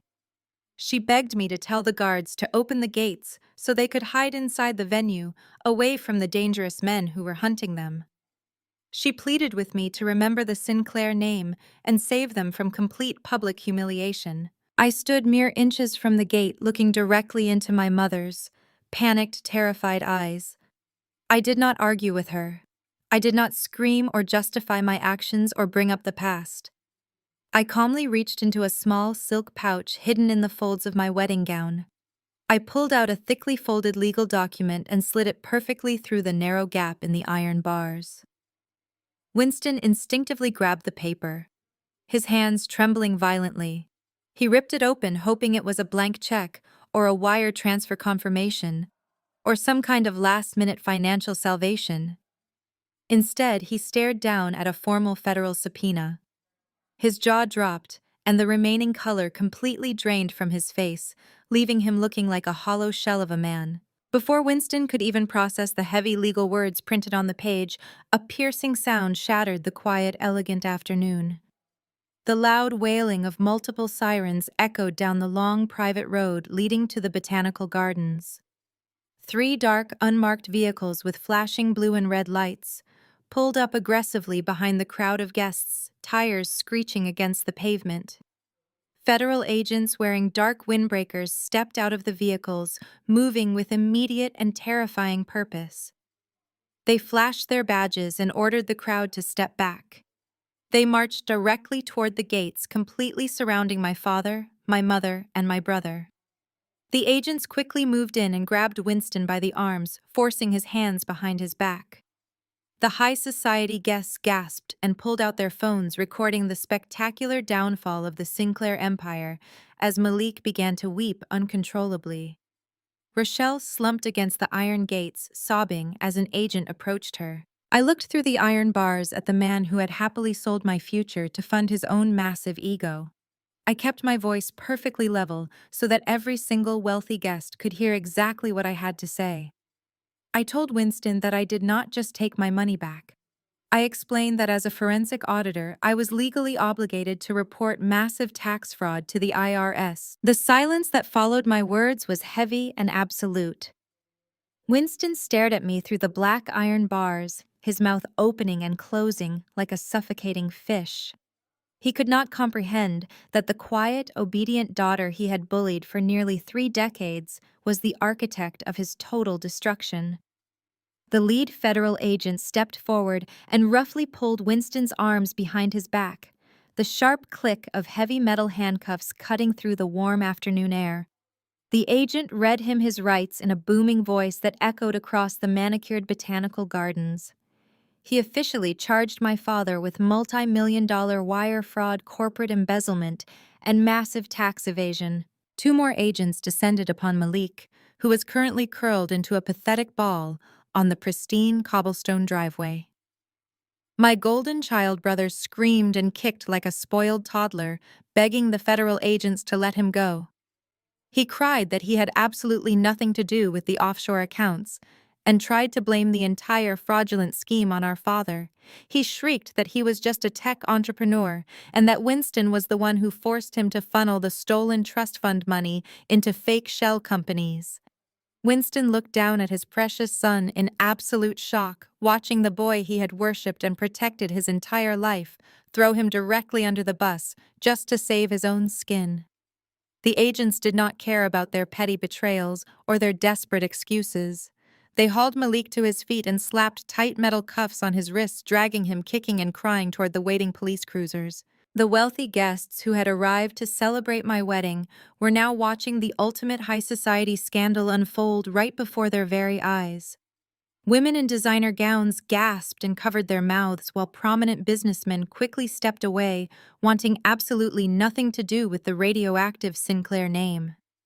The flashing red and blue lights of the local police cruisers illuminated their horrified faces, casting harsh shadows against the elegant floral arrangements. Winston was shoved into the back of a dark federal SUV. His expensive tailored suit completely ruined his powerful legacy, permanently destroyed. He looked incredibly small and pathetic as the heavy car door slammed shut, trapping him inside his new reality. Rochelle was left standing entirely alone at the massive iron gates, watching her whole universe collapse into ruins. Her husband and her golden son were being hauled away to federal prison, and her grand country club life was completely over. She had no money, no mansion, and absolutely no power left to manipulate anyone. She turned her wild, tear-filled eyes back to me. The mask of the elegant Southern matriarch was entirely gone, replaced by the face of a desperate, angry woman who had finally lost everything. She threw herself against the thick iron bars, her hands grasping wildly through the cold metal gaps. She shrieked my name with a level of pure venom that made my private security guards step forward, but I held up my hand to stop them. I stood perfectly still as my mother reached frantically through the gate. Her grasping fingers caught the delicate edge of my long pearl veil. She pulled it with all her manic strength, screaming that I was an absolute monster. She wailed that I was a cold, ungrateful child and that I had deliberately ruined our family. She sobbed hysterically, cursing the day I was born and blaming me for every single thing that was happening to them.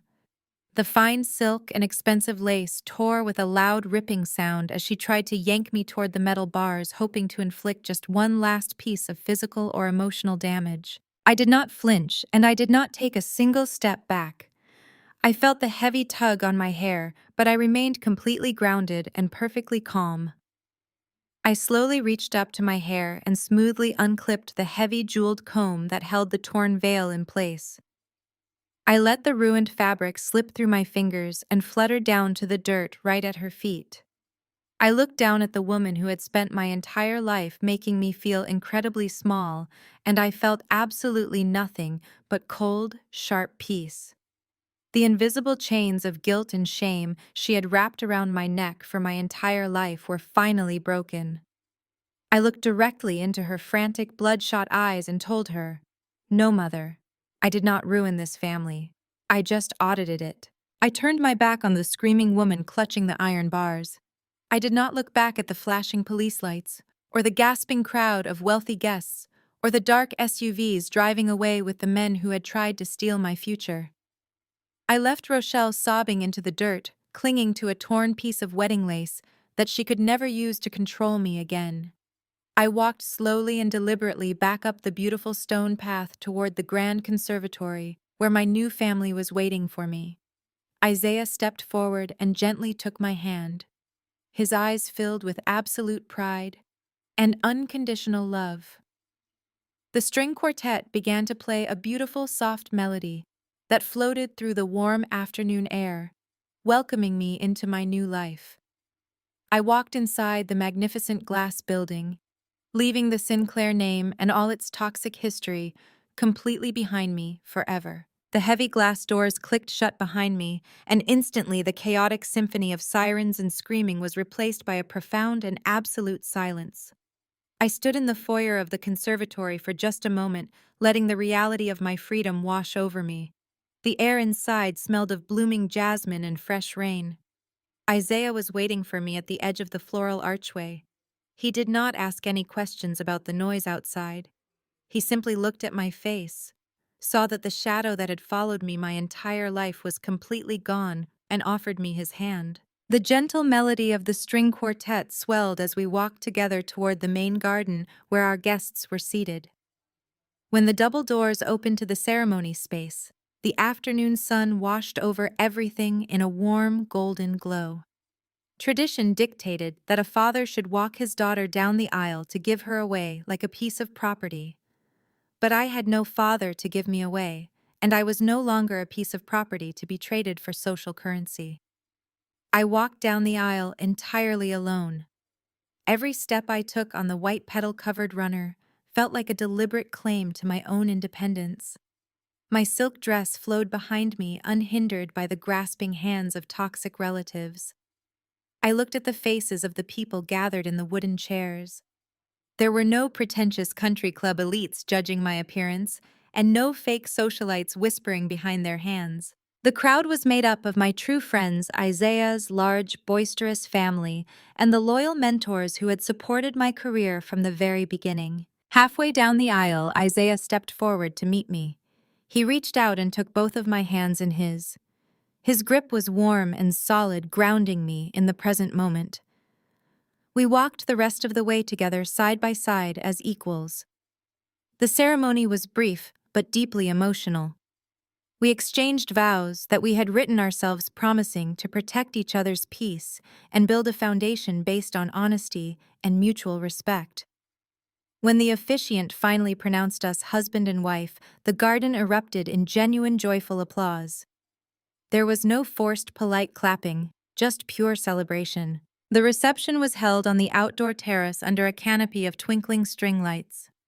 The atmosphere was relaxed and joyful, completely devoid of the stiff formal pretension that defined every single event my parents had ever hosted. People laughed loudly, danced without caring how they looked, and ate incredible food from a local family-owned catering company. As the evening progressed and the sky turned a deep indigo, The clinking of a glass drew everyone's attention to the front of the terrace. Isaiah's father, Marcus, stood up from his table holding a simple glass of champagne. Marcus was a retired mechanic with calloused hands and a kind, weathered face.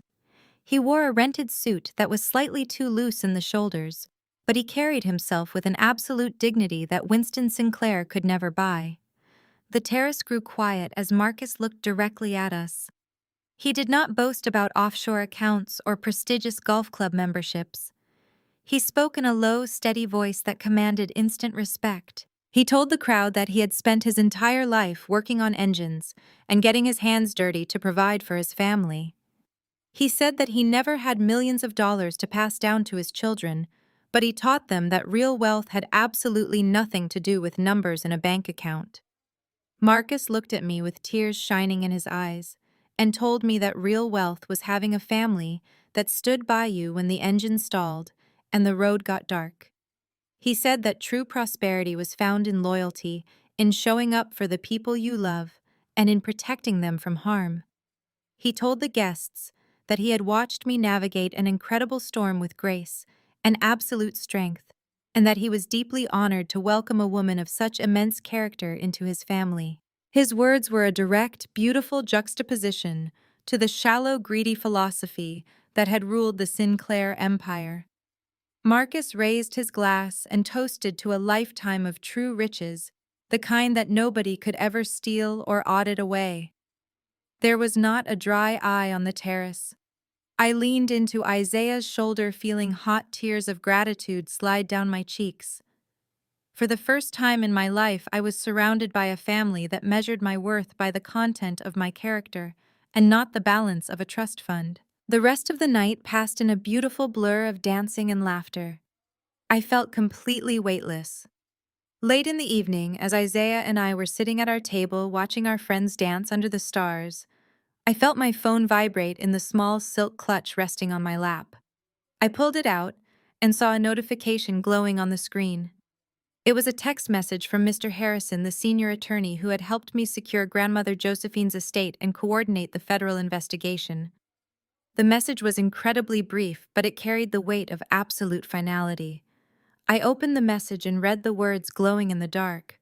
The text simply read the final, "Peace is in place and I am walking through the garden gates right now." I looked up from the glowing digital screen and saw Mr. Harrison making his way across the bustling outdoor terrace. The elderly attorney moved with a quiet, refined dignity, holding a heavy, worn leather box carefully in his hands. The lively reception carried on around us with guests laughing and clinking champagne glasses, but my attention was completely anchored on the mysterious small wooden box. Isaiah noticed my sudden stillness and placed a comforting hand on my lower back as Mr. Harrison approached our table. He offered a warm, respectful smile and congratulated us on the beautiful ceremony, noting how radiant and happy I looked. He then set the leather box gently on the white tablecloth and slid it slowly toward me.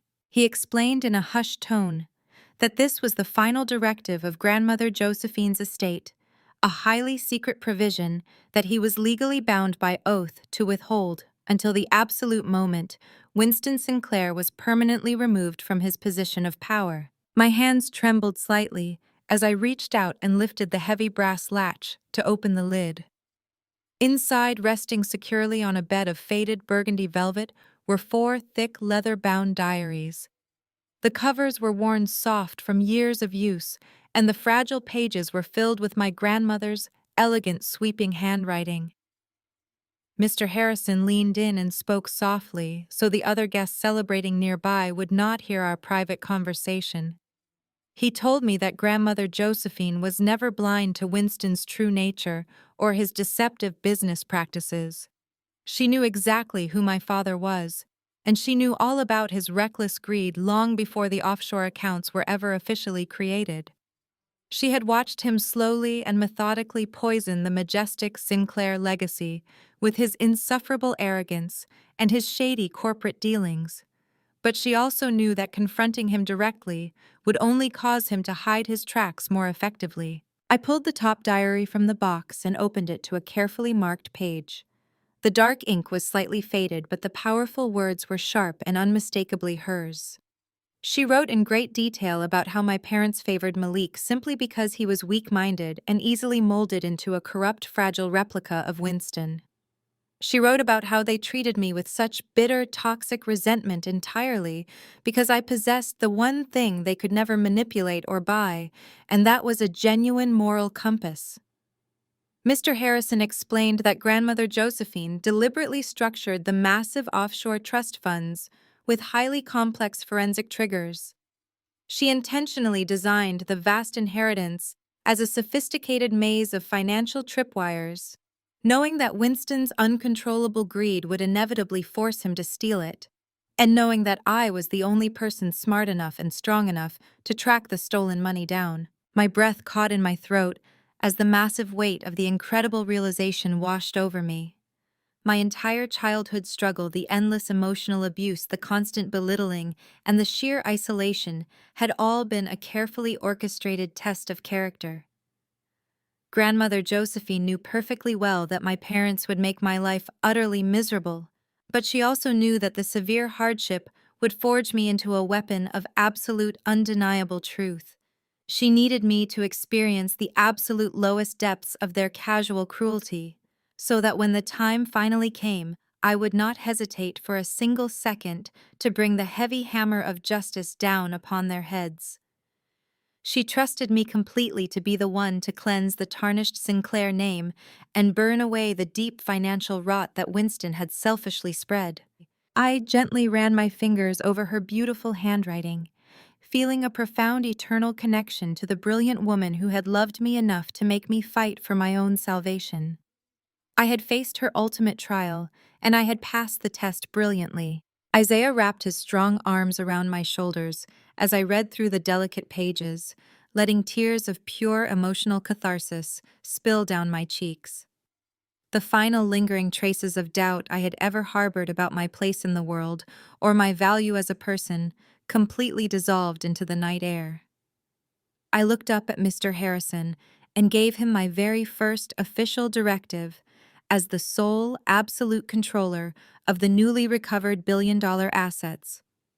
I instructed him to file the necessary legal paperwork first thing Monday morning to completely and permanently dissolve Sinclair Global Holdings. We were going to strip my father's arrogant name from the corporate registry, forever obliterating his legacy from the financial world. In its place, I would establish the Josephine Heritage Trust, a massive new investment firm dedicated entirely to ethical urban development and supporting young women who were fighting desperately to build their own independent lives. Winston and Rochelle would be permanently erased from the wealth they had tried so desperately to hoard. Mr. Harrison nodded with a deeply proud smile and took his leave, quietly disappearing back into the joyous crowd of dancing guests. I leaned back against my husband, feeling a deep, permanent sense of overwhelming victory. The crisp night air felt absolutely amazing against my skin, and the loud, happy sounds of genuine laughter filled the beautiful garden. The long, suffocating nightmare was finally over. My parents were currently sitting in cold federal holding cells, and my pathetic brother was facing a lifetime of completely ruined prospects. I had successfully reclaimed my fortune, my personal dignity, and my entire future. We spent the next hour dancing under the bright stars, completely oblivious to the utter wreckage of the toxic family I had gracefully left behind. As the magnificent reception finally began to wind down, Isaiah and I prepared to make our grand exit. The remaining guests gathered happily along the garden pathway, holding small glowing sparklers that cast a warm, beautiful light against the dark emerald trees. Just as we were about to walk through the glowing archway to our waiting limousine, I felt my phone vibrate one more time deep inside my clutch. I pulled it out, fully expecting another sweet congratulatory message from a colleague or a distant friend who could not attend the wedding. Instead, the bright screen displayed an incoming call from an unknown local number. A strange, compelling feeling of curiosity made me press the green button and lift the phone to my ear. An automated robotic voice immediately filled the line, informing me that I was receiving a collect call from the county detention center. Before I could even process the sheer absurdity of the situation, the automated voice clicked off and the secure line connected. I heard the frantic, desperate sound of Rochelle violently weeping into the cheap receiver. Her voice was completely broken, entirely stripped of all her snobby country club elitism and dripping with sheer pathetic terror. She wailed my name over and over again loudly, begging and pleading for me to wire the bail money to secure her immediate release from a cold concrete holding cell.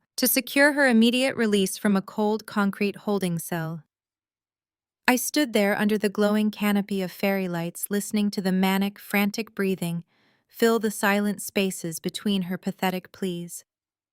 My mother, the woman who had spent decades meticulously constructing an empire of superficial elegance and ruthless manipulation, was now reduced to begging the daughter she had so eagerly cast aside. The crisp night air brushed against my face, carrying the sweet, calming scent of night-blooming jasmine and the distant, joyous melodies of my own wedding reception. Isaiah stood quietly by my side, his warm, solid hand resting securely on my waist, offering a silent, powerful anchor of support as I absorbed the sheer magnitude of this surreal moment. Rochelle kept rambling, her words dissolving into a series of ugly, wet hiccups that sounded completely alien coming from a woman who had spent her entire life speaking down to everyone around her. She cried out that the federal agents had swarmed the property without warning, aggressively confiscating her diamond jewelry, her imported cars, and even the designer clothes right out of her massive walk-in closet. She wept about the freezing cold concrete of the county holding cell and how the harsh, flickering fluorescent lights were giving her a terrible migraine. "Please, Valerie," she sobbed, her voice cracking into a pathetic, fragile whimper that echoed through the cheap jailhouse receiver. "I have absolutely nowhere to go. All of my friends have stopped answering my calls, and the government has completely frozen every single one of our accounts. I cannot even buy a bottle of water. Just let me stay in the guest house behind your new mansion. I promise I will not bother you or Isaiah. I will stay out of sight and you will never even know I am there. Just send an Uber for me, please, because my feet are covered in painful blisters from these designer heels, and I do not have a single dollar to my name for a taxi." I let her finish her frantic bargaining. I let her exhaust every single pathetic excuse and every hollow apology she could invent in her desperate, terrified mind. She tried to remind me that she was my mother, that we shared blood, and that family was supposed to help each other in times of absolute crisis. She conveniently forgot the countless years she had spent locking me away in my room while she paraded Malik around as her flawless golden child. She conveniently forgot how she had happily aided Winston in attempting to steal my rightful inheritance, just so she could maintain her lavish country club lifestyle and her perfectly manicured social calendar. When she finally ran out of words, she just wept openly into the receiver, waiting for me to offer the salvation she felt she was fundamentally entitled to receive. I looked out over the beautiful, peaceful garden, bathed in the warm amber glow of the string lights. I thought about grandmother Josephine and the incredible, brilliant strength she had shown in setting this ultimate trap for the people who had tried to destroy me. I took a slow, deep breath, drawing the clean, unburdened air entirely into my lungs, and let a profound, eternal peace settle completely over my soul. The heavy, invisible chains that had bound me to this woman for my entire life instantly snapped and fell away into nothingness. My voice was incredibly calm and entirely devoid of any emotion when I finally gave her my absolute final answer. "We are busy," I told her simply. "Try walking." I pulled the phone away from my ear and pressed the glowing red button, permanently cutting off her hysterical, desperate gasp mid-sentence. Without a single second of hesitation, I opened my contact settings and blocked her number forever. I did the exact same thing for Winston and Malik, severing the very last toxic threads that tied me to the dark, rotting legacy of the Sinclair family. I slipped the phone back into my small silk clutch and looked up at the endless canopy of stars, feeling an overwhelming sense of profound, absolute closure. The past was completely dead, and my future was waiting for me. Isaiah smiled and kissed my forehead, and we walked hand in hand back toward the music, leaving the shadows behind us permanently. The weeks and months that followed our beautiful wedding were a masterclass in swift and brutal justice. The federal justice system moved with an absolute mechanical efficiency, completely dismantling the fragile empire of lies my parents had spent a lifetime building. Winston Sinclair, the man who had confidently traded his own flesh and blood for corporate power and secret offshore bank accounts, stood in a sterile, imposing federal courtroom, completely stripped of his tailored designer suits and his arrogant, sneering pride. The air in the courtroom was thick and heavy, smelling of polished wood and absolute finality. Without his stolen trust fund, millions to hire elite aggressive defense lawyers, he was utterly defenseless against the prosecution. He was forced to rely on an overworked, exhausted public defender who had absolutely no patience for his entitled demands and his constant whining complaints about the holding cell conditions. The massive mountain of forensic financial evidence I had handed over to the federal investigators was entirely indisputable. There was no clever legal loophole he could exploit, no high-powered politician he could bribe, and no shadow corporation he could hide behind. The judge, an older woman with a stern, unyielding expression, looked down at him from the high bench with sheer, undeniable disgust. She systematically dismantled every single one of his pathetic excuses, labeling him a parasite of the corporate world who preyed on his own family. Without a shred of mercy, she handed down a staggering sentence of 10 long years in a maximum security federal penitentiary. There would be no luxury accommodations or prestigious golf course privileges for him anymore. He was escorted out of the courtroom in a bright orange jumpsuit and heavy rattling iron shackles destined for a cold, narrow metal cot and a decade of complete isolation to reflect on his insatiable and destructive greed. Malik, the golden child, who had been handed the entire world on a silver platter, found himself facing a harsh, terrifying reality. He was entirely unequipped to survive. The dangerous underground syndicate he had foolishly tried to defraud did not care about his elite pedigree, his expensive private school education, or his pathetic, tearful excuses.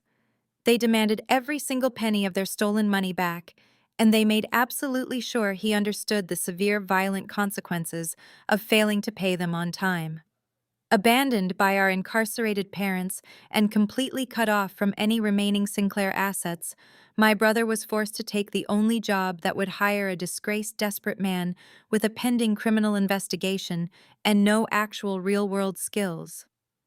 Today, Malik works a grueling minimum wage shift at a greasy, run-down fast food restaurant on the outermost decaying edge of the city. He spends his exhausting 12-hour days wearing a cheap, brightly colored stained polyester uniform, scrubbing massive industrial deep fryers, scraping thick, congealed grease off the slippery tile floor, and taking orders from impatient, demanding teenagers.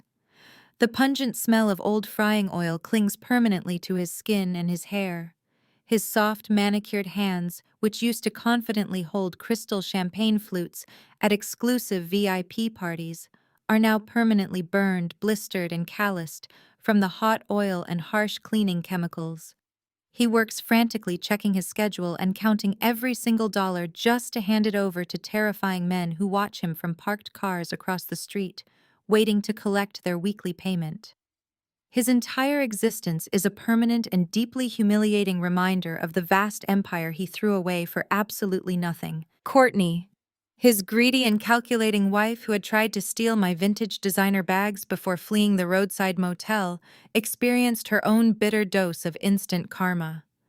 Desperate for quick cash to fund her cowardly escape and secure a luxury hotel room, she marched confidently into a high-end pawn shop, acting like she owned the entire building.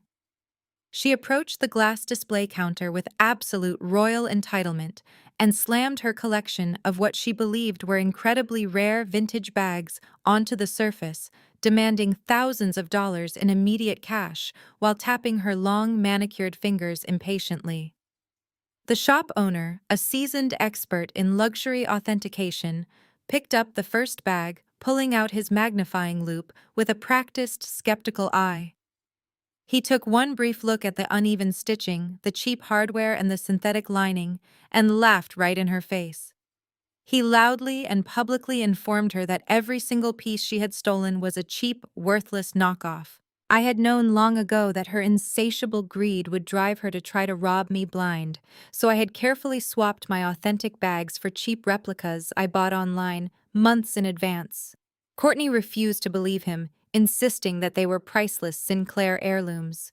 The pawnshop owner threatened to call the police for attempted fraud, forcing her to grab the fake leather bags and run out the door in absolute panic. She was last seen having a screaming, hysterical meltdown on the dusty, broken sidewalk, tearing at her hair and completely shattering her expensive acrylic nails as the horrifying realization hit her.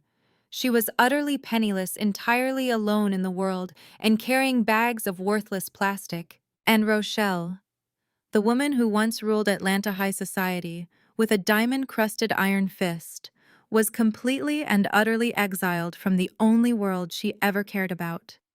She now lives in a tiny, cramped, run-down studio apartment in a neglected, dangerous neighborhood, miles away from the prestigious, sprawling country clubs and elite designer boutiques she used to frequent. The cheap yellow paint on her thin walls is peeling in large, ugly strips. The rusty plumbing constantly groans and leaks. Dirty brown water onto the warped linoleum floor, and the heating barely works during the cold winter nights.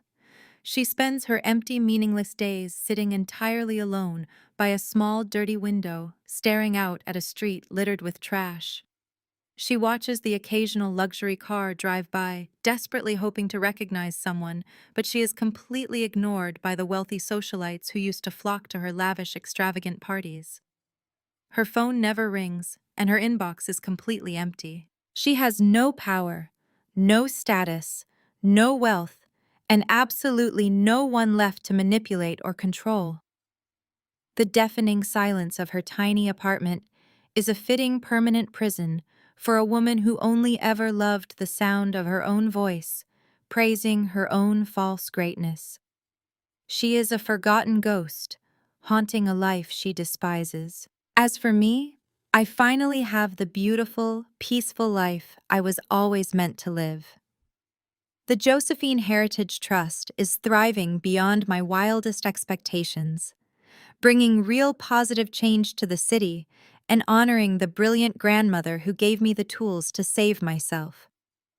We are funding affordable housing projects, backing young, ambitious female entrepreneurs, and ensuring that the massive wealth Winston tried to hoard is used to lift people up instead of tearing them down. We have established community centers in underserved neighborhoods, providing free financial literacy courses to young women, so they will never find themselves trapped and dependent on toxic, manipulative family members like I once was. Watching these women gain their independence and discover their own strength has become my greatest passion and my most profound joy. I wake up every single morning in a bright, spacious home filled with genuine laughter, warm sunlight, and the absolute unconditional love of a husband who sees my true, undeniable worth. Isaiah and I have built a beautiful sanctuary entirely free from the dark shadows and the suffocating expectations that defined my past. Every corner of our home is filled with art, music, and the undeniable warmth of a true family, chosen not by blood, but by mutual respect and unwavering support. I broke the vicious cycle of generational abuse and reclaimed my entire legacy from the ashes of their greed. The Sinclair name is a dark, forgotten chapter of the past, a cautionary tale of what happens when greed consumes the human soul. But my future is a beautiful, unwritten masterpiece, and for the very first time in my life, I am the only one holding the pen. True strength is never found in shrinking yourself to fit into the toxic expectations of those who refuse to see your worth. This story teaches us that family is not always defined by blood, And loyalty should never be a one-way street of constant sacrifice when the people who are supposed to protect you decide to tear you down. Walking away is not a failure, but a profound act of self-love. You alone hold the pen to write your future, building a beautiful life on your own terms. Have you ever walked away? Share below and subscribe today.